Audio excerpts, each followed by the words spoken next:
защиты преподавателей и студентов. Республика отметила День народного единства концертами, выставками, ярмарками, конкурсами.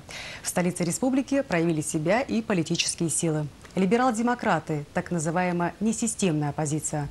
Причем активисты собрались фактически в одном месте и в одно время. Что из этого получилось, в репортаже Максима Катаева. Все участники митинга должны были пройти через металлоискатель. Такие меры предосторожности в столице республики приняли после беспорядков во время марша миллионов. Он прошел в Сыктывкаре в декабре 2011-го.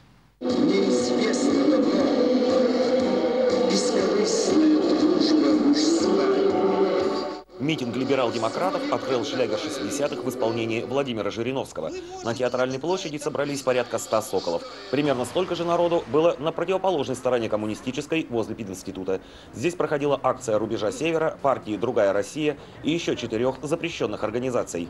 Ни одно из мероприятий, заявленных «Рубежом Севера», не санкционировано администрацией города. Там были нарушения в документах, в лицах, которые заявляли о митингах.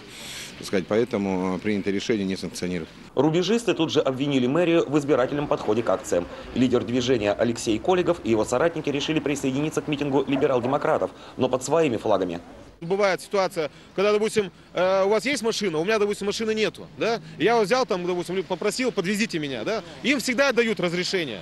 Мы с ним подойдем, и если они нам дадут возможность присоединиться со своими флагами, со своими транспарантами, встать рядом с правой стороны, мы с удовольствием это сделаем. Взяв как парламентера-священника, Коллегов со сторонниками выдвинулись на Театральную площадь и попросили слова. К ним сразу же подошли полицейские и предупредили о недопустимости мешать санкционированному митингу. Либерал-демократы отказали националистам в совместной акции. Господин Коллегов сам должен понимать, что несовместимость наших мероприятий только по одной причине.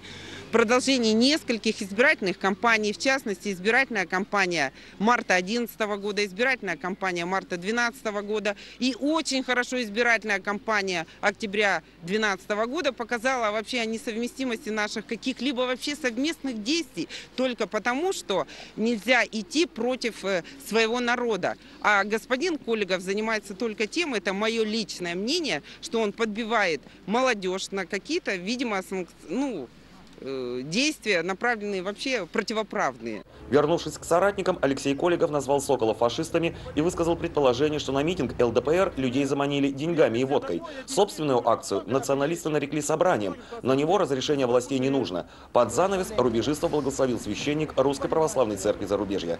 Максим Катаев, Дмитрий Ведерников, телеканал Юрган, Сыктывкар.